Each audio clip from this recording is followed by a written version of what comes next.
Hey, what's going on? It's your boy BT, and I came here to talk some boxing with the thousands of True School Sports subscribers. Now, word to my brethren in Japan. Shout out to Japan. Now, speaking of Japan, we're going to talk about Japan's very own Naoya the Monster Inoue. Now, most of the time, ever since he announced he's moving up to his new weight class at 118, whenever I mention this guy's name, it's usually negative things coming out of my mouth because I'm really pissed off that this guy didn't fight any one of the top 115 pounders before he moved up. And I still think he should try to press for that Rumble side fight. But if his body is, if he's growing out the weight, it is what it is. I can't hold that against him forever. So we look at the next part of his career. He's at bantamweight, taking his first fight. Against a very good fighter, I might add. Very good fighter, very solid fighter in Jamie McDonnell, the UK, 29-2-1 with 13 KOs. Jamie McDonnell, most of you guys may know Jamie McDonnell as the bantamweight who is 5'10", 5'10" bantamweight, massive reach. He's got damn near the same reach as Floyd Mayweather, but at bantamweight. So, and he knows how to use it too. You go watch his fight. Like I was just before I put this video on, I was watching a couple rounds from his fight with Libro. What's his name? Solis. I was watching this fight with Solis, and he knows how to use his jab very well. He knows how to control distance very well, and he fights to his height. There's a lot of fighters that are tall, but not every tall fighter fights to their actual listed height. So he's one of the guys that does fight to their height. And when he fights Naoya the Monster Inoue, he's going to come in with a roughly 5.5-inch reach advantage. So it'll be very interesting to see how the monster deals with the height of McDonnell, the reach of a McDonnell. And McDonnell's no slouch. This is a guy that's more than a capable fighter. McDonnell, look at the resume. He's got some good wins in his resume. He beat Liborio Solis. Beat Tomoki Kamita, who was a solid world champion. He beat Julio Ceja. Some of you guys may remember Julio Ceja. He fought. He had that great fight with Hugo Ruiz on the undercard of Leo Santa Cruz versus Abner Mares. So he's got some good names on his resume, proven at the weight. Ring Magazine, for what it's worth, has rated number 2 behind Zolani Tete. So definitely going to be an interesting fight for Naoya the Monster Inoue. Now, it is worth noting that the fight will be for the WBA Bantamweight Championship. It's a vacant title, I believe, because, let me see, is it? No, it's not. McDonnell already held the title. So, it'll be for the WBA title.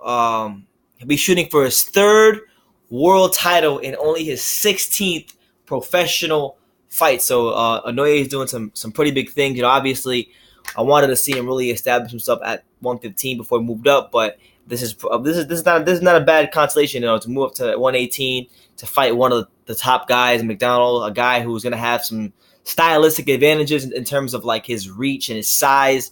It'll be interesting to see the monster in this new position, how he handles it. A lot of people are saying that this guy is one of the top 5 best pound for pound fighters in the world. I have a hard time rating in the top 5 just because how I think he ducked Rungvisai and Estrada and didn't want to fight the best fighters at 115. So I find it very hard to, if you take my emotions out of it, to even be in this position, to be going for your 3rd world title and you're only your 16 professional fights without having a lot of amateur experience. I think that with Inoue, that should lend credence to the fact that he's one of the very few fighters in boxing who he's kind of just like one of those phenoms, man. Like he didn't have a bunch of amateur fights, he didn't have Olympic experience, but he came into the sport. He learned on the job, and he's just a naturally talented, gifted fighter. Now I will say that when he was fighting at 108 and 115. He was getting by in a lot of these fights. I don't want to say he's getting by, but he was dominating a lot of these fights because his punches had a severe effect on his opponents.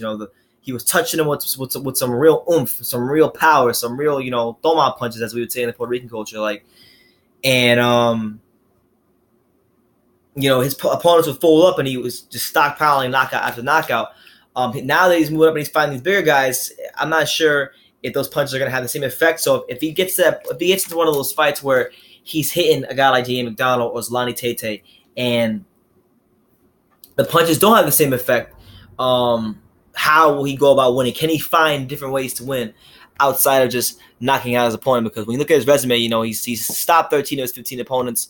And he stopped his last 5 opponents in a row. The last guy that he outboxed was David Carmona, who was really a come forward type of a fighter. More of like a accumulation puncher type of a fighter. So there was really, I don't want to say there was no danger, but there was less of a danger because of the kind of fighter that was in front of him. So we'll see what happens. McDonnell's not a big puncher at the weight, so the fight definitely does make sense for him. Not a big puncher at the weight, but still a noted fighter at the weight. We'll give him different challenges he's never seen. And overall, looking forward to it. For McDonnell, I'm gonna say this. I don't really like this weight class, bantamweight. It's from pretty much. I don't mean to be mean, but 118 and 122 are divisions that I don't necessarily like.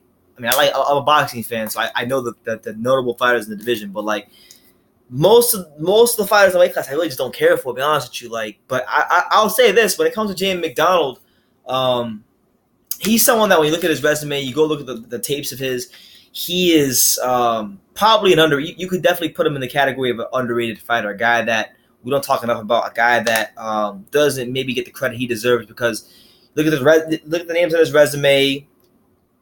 Look at who he's been able to beat in his course of his over the course of his career, and he got a pretty good resume. So not a bad fight for your first fight at 118 for Inoue. Looking forward to seeing how he looks, and best of luck to him. So let me know what you guys think. James McDonnell versus Naoya the Monster Inoue. It'll be happening on May the 25th. It's his 16th professional fight, going for his 3rd world title and his 16th fight. So we'll see what happens. But Naoya the Monster Inoue gonna have his hands full. James McDonnell on the 25th. So let me know what you guys think in the comments down below about this fight.